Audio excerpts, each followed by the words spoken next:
Brilliant. Hello, hello, everyone. We have people joining us by every second to see the one and only amazing Maja Voje, the growth strategist.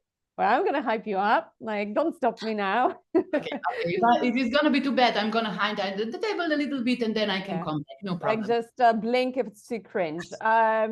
The one and only Maja Voje, the GTM, known as the GTM strategist, author of the best-selling book Go-To-Market Strategist. And Maja today will be talking about AI agents and how to go to market with AI agent solution. Everyone is launching AI agents, including us. I'm Amelia, the VP of Marketing here at UserPilot. For those of you who don't know me or don't know UserPilot, UserPilot is now an AI-powered product growth platform that allows products, customer success, product marketing teams to improve their user experience without any coding. This includes building amazing in-app user experiences, onboarding flows, secondary onboarding flows. This includes collecting user feedback with user surveys, in-app, watching session recordings, and tying that all back to quantitative product analytics with very robust analytics dashboards. But now we just launched an AI agent yesterday, our AI product growth agent, Leah, who's able to build these onboarding experiences just itself. Given, like you give it a prompt, it builds onboarding flows for different features, builds flows to improve activation. But all this that Maja is going to be talking about today is still in front of us. How do we actually go to market with Leah and make sure she's successful?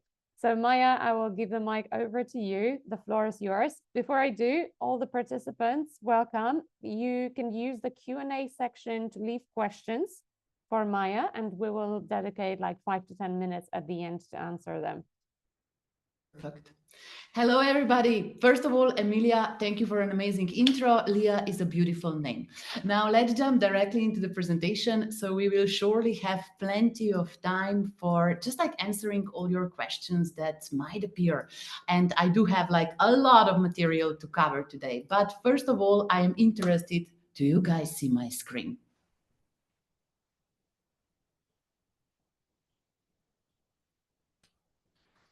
I need a voice because I don't know if you see my screen. Yes, we see your screen. Yes, people are raising hands as well. So all good. Perfect. So now we can take those AI agents to market. Now, first of all, I would just love to hear from you guys. How are we thinking about AI agents? If you are already launching AI agents, please share your links in chat. Why not? Maybe you could get some new users. So definitely, I want to make this a little bit more interactive to get the blood pumping. If you can share your products, that would be amazing. Now, if you are just like there experimenting with a couple of options such as Make, N8N, OpenAI is really hot this week, just like write your favorite tool. And if you are there like a little bit skeptical, just between you and I, not every automation has to be agents, right? So if you feel like these AI agents, oh, buzz, next crypto, yada, yada, just write Meh or something like that. Let's check how interactive are you. And surprised, I am literally using like this one from my browser so that I can see chat at the same time. Do we have some chat?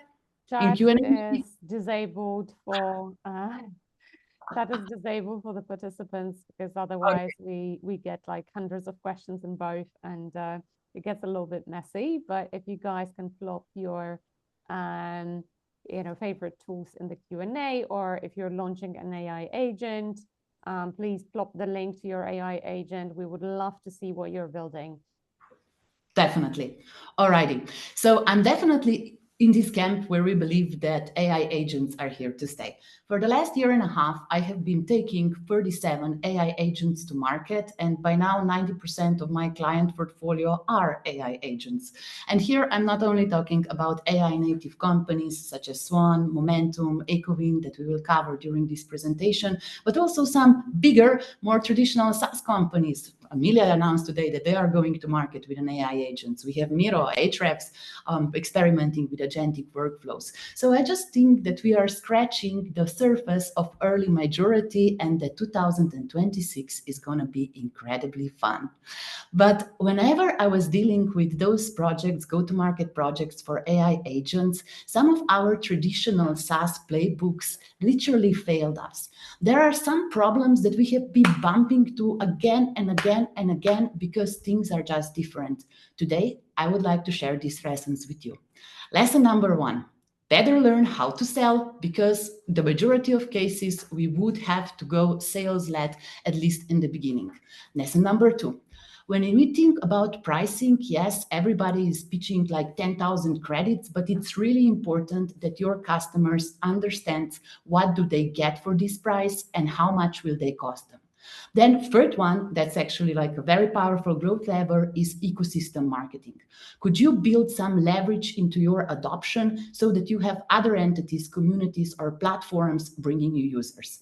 And last but not least, how can we be utilizing AI agents to supercharge our go-to-market activities? Right now, things are crazy. Those AI companies are breaking all the records. So yeah, we should be experimenting with them ourselves.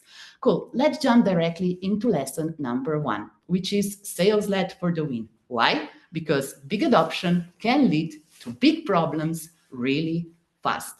Mainly, I am working with very technical teams. These are like product people, technical people, and their ideal go-to-market journey would literally be build a product, launch it on Product Hunt, maybe post about it on socials, then people will get in, they will bring in other people, and you will be there collecting paycheck. Well, more often than not, that doesn't happen. We have to rely on some old school methods, go-to-market motions, ways how to get clients, such as outbound or even like traditional sales. Now, why is that? I defined 3 reasons why PLG is usually not the best way how we go to market with those AI agents. Reason number 1 is just like state of tech. Do these things work? Lately, I have been feeling like I'm babysitting my NA10 workflows, because whenever a LinkedIn algorithm changes, everything suddenly breaks. So we need to make sure that things are reliable, more so that they are producing tangible value added. If I told you right now that I will bring in 200 agents into your CRM and they will send 10,000 emails and no worries, humans, you don't have to worry about this, you would be freaked out. I would be freaked out as well, because we have to earn the right to automate. We have to show the value of our products as well as a tangible ROI, and people need to be safe when they are using it. And last but not least, real adoption costs costs us money, AI credits. Whereas people have been saying that those AI credits are going to get 10 times cheaper this year, that's not happening, especially with like AI models that are newer. So for the most of us, like we are paying for those AI credits, and if we have like this surplus of users there, if they are not a good fit, we might be operating with a really high customer acquisition cost that is really difficult to incorporate. But what works? Because right now I was just like thinking about the things that don't work. What works really well for my clients is outreach with a case study. It starts like this. Usually we enter a company with a pilot. Pilot serves 2 purposes. First of all, does this technology play well in their existing tech stack? And second of all, what is really important, do we have a business case there? Can we produce tangible ROI? Are they getting good benefits out of the product? And based on this, we can expand these pilots and build case studies. We use these case studies for social proofing and for outreach to attract new clients, bigger, better clients, our ideal clients. And what I have seen like going on really, really, really well is that we are not pitching use cases, but very tangible implementations. For example, if my AI support agents have saved $50,000 to a big energy companies in Texas, well, guess who else would be interested in this type of implementations? This is how things would start. How they will continue is very interesting to check out with one of my partners, Momentum. Momentum is a GTM orchestration platform. It's so much more than a call recorder. It literally pushes relevant sales intelligence to your Slack so you can act on it really quickly. And their website that is being scrolled here is literally a masterclass of social proofing. You have everything: videos, logos, architectures, customer testimonials. This is brilliant. If you need a great example of this one, check this one. And whenever I'm talking about these like pilots and expanding stuff, you might be thinking this is for early stage company. No, Momentum is a company with 30 million investment by stage 2 capital, and they have been doubling their revenue year by year. You see here that they are working with 11 labs with some really, really, really cool companies. So definitely not something to take lightly. And I don't know about you, but whenever I have to attend and listen to some presentations, I'm all the time thinking at the back of my brain, like, what can I apply here? Is this interesting for me? Am I wasting time here? Like, what's up here? So after every section, I prepared an action point for you to consider. And this one is super simple. Could you be using this approach? Seriously, could you be building case studies and just like integrate it better in your marketing and sales process? Cool. Now it's time to actually talk about something interesting but rather confusing: how to make money, pricing. And I don't know about you, but I'm supremely puzzled whenever I see those credit system. And I would just like to answer this question in my head. How much will it really cost me? Can I afford this? Is this interesting for me? Can I prove ROI with this one? And one of my partners that did an amazing job by just like making sure that we got the right answers as their ICP is Swan. Swan used to be an AI SDR. Now it's a GTM engineering AI, but their pricing, this pricing was, I think, pivotal in order to secure them 30 million in pipeline in literally 6 months within the team of 3 people. One of them is working in GTM. And as I'm checking out, like I'm literally the ICP for this, right? I see numbers that are very familiar to me. I know how many website visitors do I have. I know how much is the pipeline that I should be creating. This sounds familiar. I'm not being upset with like chunks of credits, and I don't do this mental math to just like decide which type of package would be appropriate and interesting for me. So if you can simplify and make sure that it resonates well with your target audience, I do think that you will have a much better chance to convert. But don't take my word for it. This is what happened on my LinkedIn literally yesterday. One of my partners were launching a Copilot, and this is exactly the conversations that was going on in comments. So why do you not tell me like how much will it cost? I think it's really important for me to decide if I can like even budget for that, right? And if you have been detecting signals such as your customers on demo calls asking you how much should they budget for this in 2026, can they get yearly contract, yearly discounts, how can we secure the ROI or something like that, it's definitely something that we have to consider and improve because it will influence our conversion.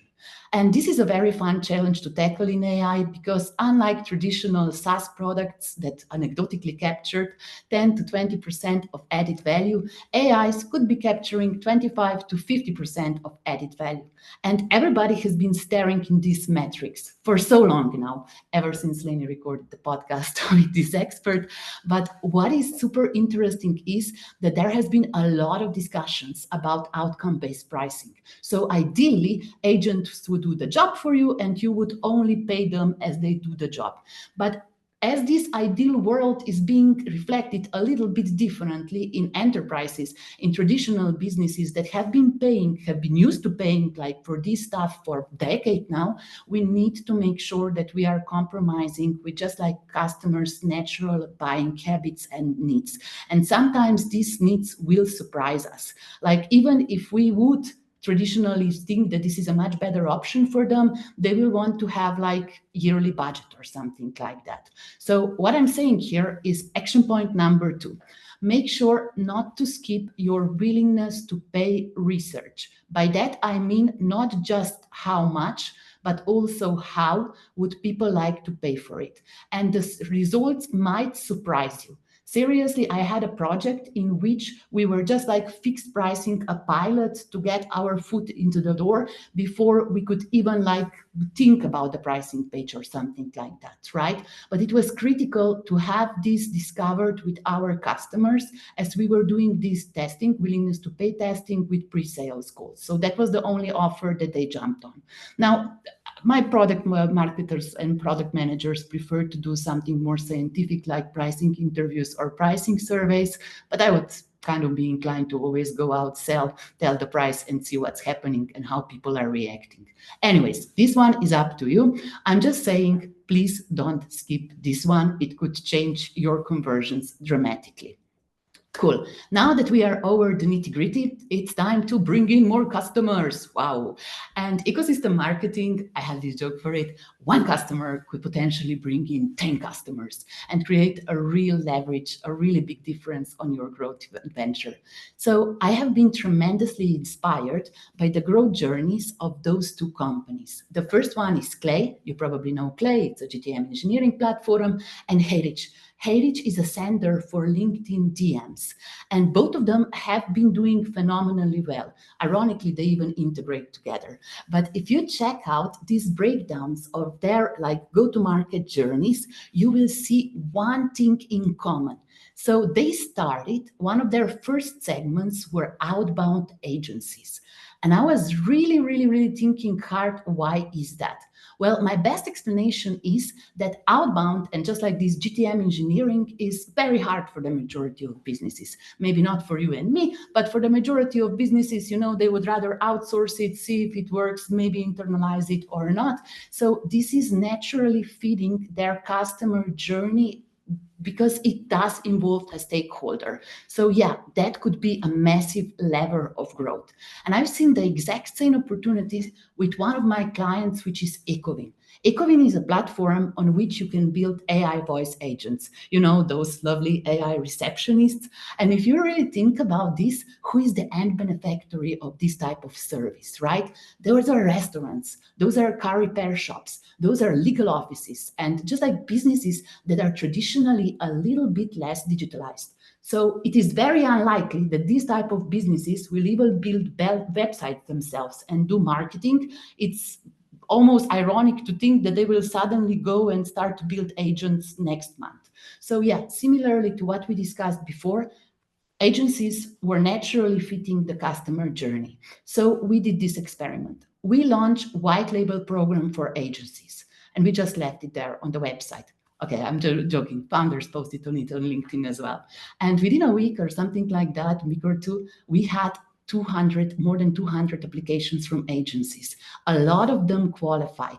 But here is a big but. We let them in batches. Why? Lesson number 1. Stakes are so high. Each agency, qualified agency, could potentially bring in anywhere from 30 to 170 businesses. So you want to make damn sure that they have a very good experience with your product and that they are onboarding their clients. And first, they will start with a small chunk of clients, and then they can grow it to the rest of their client portfolio. So that went great. And whenever I talk about things such as one customer will bring in 10 customers, I might sound like a very broken record marketing pyramid scheme, but in fact, I'm talking about very legit go-to-market motions called partnerships and much more. Whenever we are thinking this ecosystem marketing, we should be thinking about penetrating existing communities, about going somewhere where our audience trust already is, for example, influencer or an enterprise community, or just thinking how we can embed to other ecosystems that already have this amazing amount of users. This is why Heyridge did Clay integration, right? To make it accessible to Clay users. This was a massive distribution lever. And here the action point that I have for you to consider is simply, could you be benefiting from this approach? Is your customer journey looking that it should have other stakeholders in it? If so, this is definitely something that you can act upon. Cool. And last but not least, this is a lesson that personally makes me extremely nervous. As I am seeing those tiny teams, 3 people, 30 million pipeline, and Lovables and Cursors and OpenAIs and Claudes and whatnots, I'm getting a little bit scared as a person, as a carbon intelligence working in GTM. And I am thinking, how can I be benefiting from adding more agentic workflows, teams of agents, swarms of agents, however you want to call them, to my workflows to stay relevant. And I like to run towards my fears. So the first workflow that I did for the agentic uses was my inbound. Why inbound? Well, first of all, we are bringing in 70% of our business with my LinkedIn and Substack activities. So it's very important business-wise. And also I have been wasting up to 20 hours a week on LinkedIn. And not because I would enjoy the content there so much, but because I had to create the critical mass of activities to just get the ball rolling, right? So I put down all the jobs to be done that I have in just this process of creating content. We built a knowledge base and a couple of writers to just make the work a little bit faster, but I saw amazing agentic distribution opportunities in the third pillar. Let me show you what the intermediate build is. This is not the final build. This is just a couple of agents that we have been testing on our business as well as on our clients. There is a team of 4 agents right now. The first one is a researcher. So based on influencers' posts that I follow, it creates very good looking mood boards for me, and I get amazing content ideas. The second one is for engagements, and I'm not doing AI comments. AI commenting, I just don't think it's there yet mainstream-wise. So this one just alerts me when do my relevant profiles posts. Why? Because LinkedIn notifications are pretty broken. Then we have our traditional SDR. So this is deriving leads from the posts that do well and are strategically important.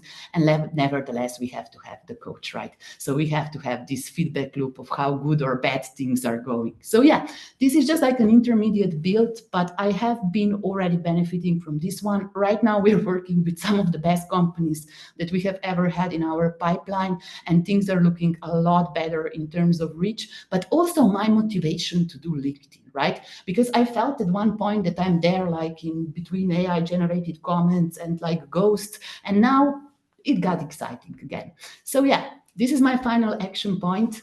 How could you be bringing more AI, agentic workflows, automations, and just all this cool stuff into your line of business? Let me help by just suggesting where I would start.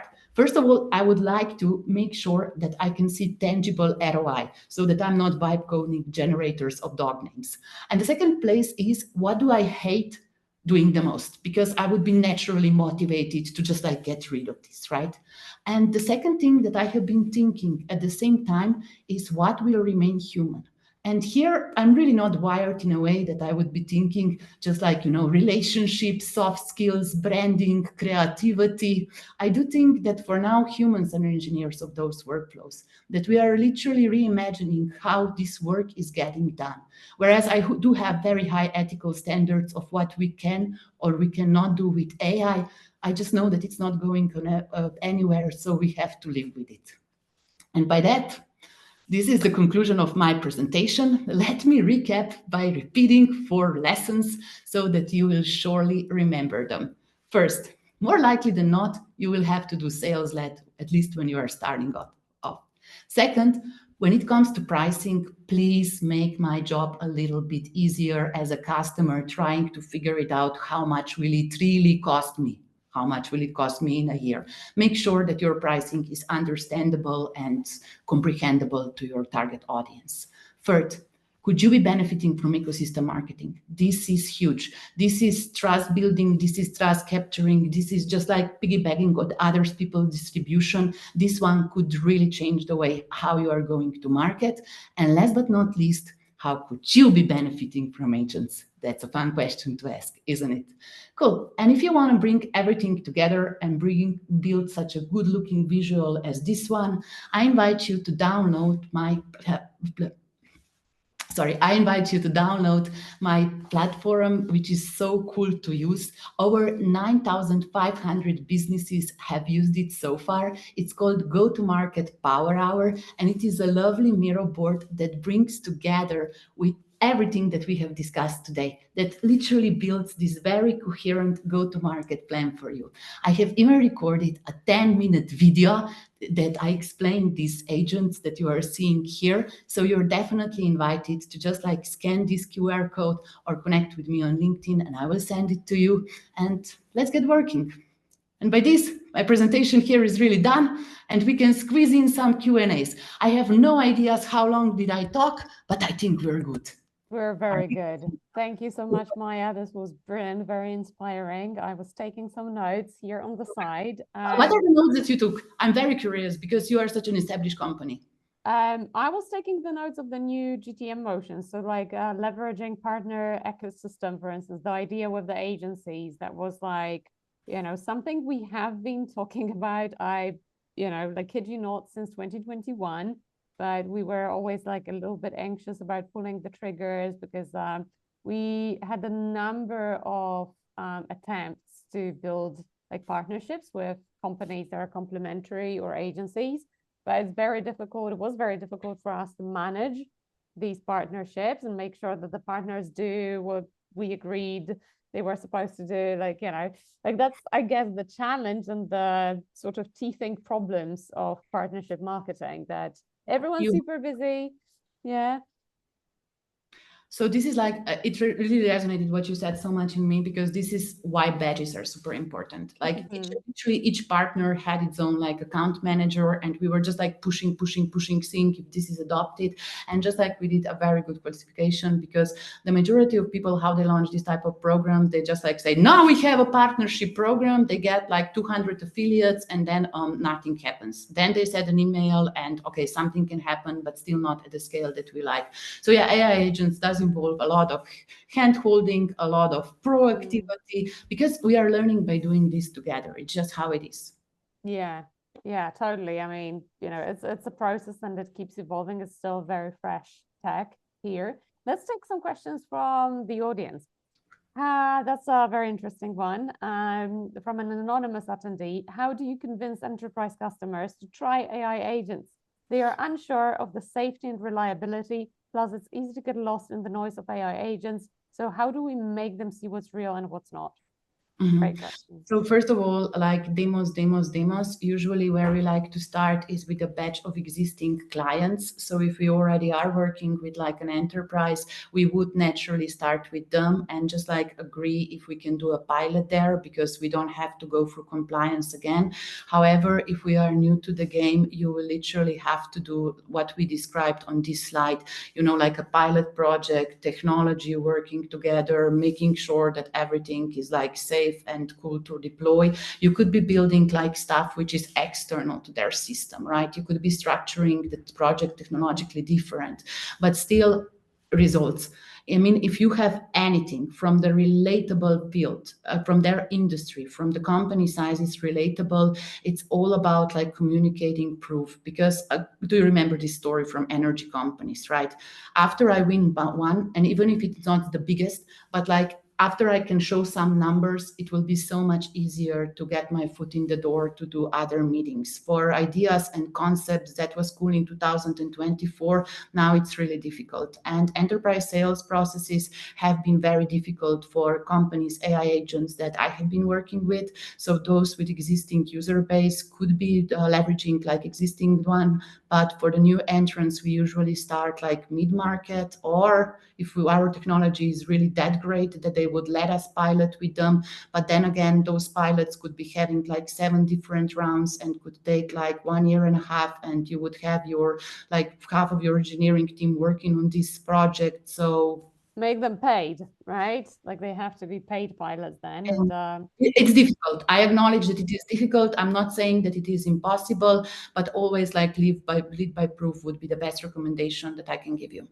Yeah, and ultimately for enterprise, you need to get, like SOC 2 certified and make sure that you do have like the security measures. A lot of them, as one of our speakers yesterday mentioned, Andrea, a lot of these, tools that you use for building the components of your AI agents come with certain security standards out of the box. So you inherit them by default. And that's something that, you could leverage.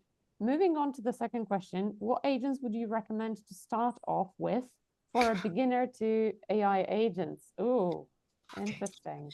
Okay, so for building things, I will be like brutally honest right now, and I will show you like a couple of my implementations that I have been doing. I have been doing them with like low-code apps, as well as like just like a little bit of automation and workflows in NA10. So if I gave you an answer that I would actually believe in and like stand by as I'm doing things, it's NA10 at the moment. And if you want like a no-code implementation, for example, for this one, we have even like Try to Rely app.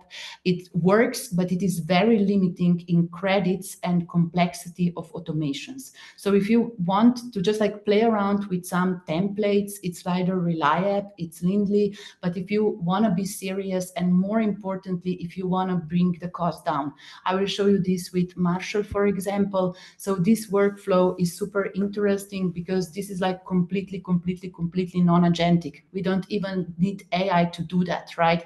And these apps could get really expensive really fast. So I am already thinking like, do we even need automations in some of the workflows, right? Because what is going on right now is literally this. Hope that was fun. You're not sharing. I don't know what's going on. Okay, I was sharing happily, but apparently I would share the window. Okay, so again, this is going on. This is what I was sharing. And I was talking about complex and non-complex automation. So these pictures that we see on LinkedIn, these are very non-complex integrations. This is something that you can totally vibe code and create yourself. But whenever you have to do like a vector base in the background or something like that, we often do that to keep the cost of AI down, because it can get crazy if you are using no code and just like pre-built apps. But yeah, my sincere recommendation, if you can, please N8N, or even like OpenAI agents. If your use case is a little bit simpler, this one is not difficult to implement as well. But if somebody has like other ideas, I'm totally always happy to discover new tools. You can just post in Q&A, I guess. Yeah, because ultimately, a lot of times we're calling AI agents, these automations that are basically workflows that at some point in the workflow are using AI, like OpenAI API to, for instance, generate some text or process some inputs. Like, hey, you have 300 profiles and you want to see like which post they engaged with most. You don't need AI to do that, right? Yeah. If you would analyze and just like do a little bit of extracting or data enrichment or something like that, you do need AI. But look, I don't want to kill the enthusiasm here, but as I was doing the work with no-code apps, with just like these standardized builders from templates, the problem is that like this stuff can get expensive really fast, especially when you want to scale it. And when you want to scale it, it can also break. So fair warning there. Yeah. I mean, these things are still pretty vulnerable. I've experienced a lot of frustration when I was trying to build my first AI agent with Make, and it wasn't saving versions. So then I ended up having to redo everything from scratch when I closed the window. But moving on, how's the engagement AI agent working in terms of numbers metrics? So what I wanted to do there is literally because notifications, the problem is that you get them like sometimes with 12 hours delay. And it is really important for me that this is just like captured in my Slack, so I can comment on my favorite friends and influencers as soon as they publish, right? But also I don't want to be disturbed. So this is me just like getting the Slack notification for now, seeing if like there is something interesting to comment on. I could be developing it further. We have like a couple of ideas how to do it, but I'm really not okay with AI comments. This is something that have been bothering me a lot on LinkedIn. I personally don't mind them. Like, comment is a comment, right? But the majority of comments that I'm getting are like double comments, summaries of posts, and just like really bad stuff that I don't want to put my name on. So ideally, I would learn this type of stuff, like how I could be comprehending like even the decision-making rules on what to comment and what not, because I'm usually following like AI influencers, people from product managers, and just like people, some things I don't know what to write on. But yeah, there is always room for improvements, is what I'm saying. When are you going to make that agent public? Because I No. would love to. No, You can bummer. try I it would as a love to use it. this as a friend, but they are not normal yet, right? So what happened on Friday, for example, is Uh-huh. that Inango was updated and like all my workflows were just like broken in NA10. So we literally had to go and like we had to recover that. And like customers understand, and even like some mainstream tools got like, oh, now this is changing and nothing is working anymore. So yeah, this stuff is pretty vulnerable. So, and also plus my core business, I'm just having a lot of fun doing this, and just like thinking about this, because kind of with these AI agents, we can be re-envisioning not only our workflows, but user experience, right? So I don't like that. Let me fix it and to my Slack or whatever else you are using for communication with your agents. Yeah, yeah. I mean, yeah, as you said, like it's still a lot of work in progress. It's still vulnerable. There is a question about that. Like, what feedback methods have you implemented to track hallucinations to improve the trust of the agent? For now, alpha testing and my beloved WhatsApp group with Pavel Hurin, with Akash Gupta, and a couple of other friends for PM. So nothing serious. Seriously, like I know that these guys are much more knowledgeable in this field, and I feel that I'm still like learning and having like so much to do down this arena. If you have like any good suggestions for me, please let me know. But currently, like we are like, oops, things break. Let's go to NAT. I'll tell it how it is. Sorry. Yeah, that's fair, and that's very authentic, and that's something we've all probably experienced at some point. Final question: what are you measuring, and how do you decide to move from sales-led to product-led during the GTM early stages? Sorry, can you repeat the last part of the Yeah, so I think this is a question referring back to what you mentioned in your presentation, that product-led growth can backfire for AI agent in the early stages, and that you should maybe start from sales-led. So the question is, when do you move from sales-led to product-led? What are the signals that the product is ready? I don't know. I mean, I know companies that have made 5 million RRR by just like using traditional sales. Momentum is one of them. Momentum is like never product led. It is just like their product setter. So I don't think that there is like a, benchmark that we should achieve in order to do that. I think that it is, yes, connected with the quality of the product. So you should always be testing, observing if this is like self-explanatory to people now with your new improvements, or you should still be hand holding people and doing demo clicking together. Or you can even like intentionally decide that you want to do it because you would like to keep control of like personal negotiations with your clients, do custom offers, and just like make sure that they have a good adoption experience. So I wish I could told you like a better answer when to go product led. I would say when the product is ready and when there is so much demand for it that like you are feeling that you are losing money as you are still doing like your sales calls and your demos. Amen. Thank you so much, Maja, for this insightful talk. I'm sure, like a lot of people here in the Q&A have been mentioning their AI agent, Greenbone, Leo Force. Thank you guys for sharing them with us and all the insightful questions. We are moving on to the next session soon. So if you want to ask Maja anything else, please reach out to her on LinkedIn.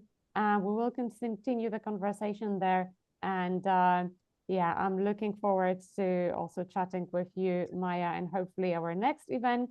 Meanwhile, see you all in the next session. Thank you, Emilia. Cheers, Always guys. nice to be here. Thanks for being here. Thank you. Bye.